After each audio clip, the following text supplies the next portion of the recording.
नमस्कार मित्रांनो, आज आपण हडप सावरगाव, तालुका येवला, जिल्हा नाशिक या गावामध्ये वसंतराव कोल्हे यांच्या शेतावरती आपण आहोत.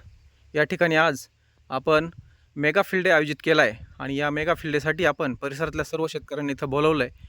मित्रांनो, हा जो मेगा फील्ड डे दाखवत असताना आपण जवळपास प्लॉट असा व्यवस्थितपणे इथं तयार केलेला आहे.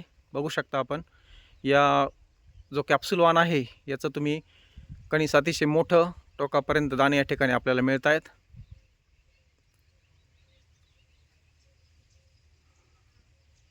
या मकाचा रंग देखील अतिशय नारंगी असा रंग आहे.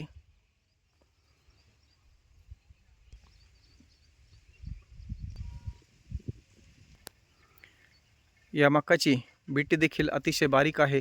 याचं सेलिंग पर्सेंटेज खूप चांगलं या ठिकाणी त्यामुळे मिळण्यास मदत होते. दाण्याची क्वालिटी आपण बघू शकता.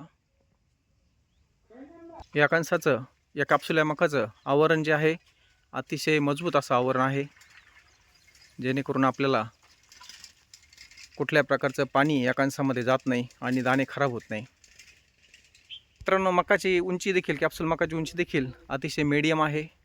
याच्यामुळे मका हा पडत नाही.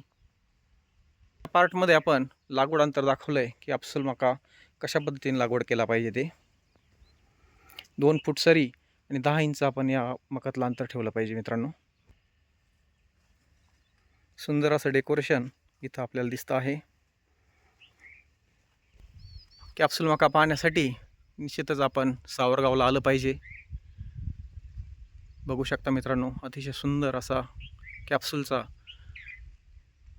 परफॉर्मन्स इथं दिसतो आहे.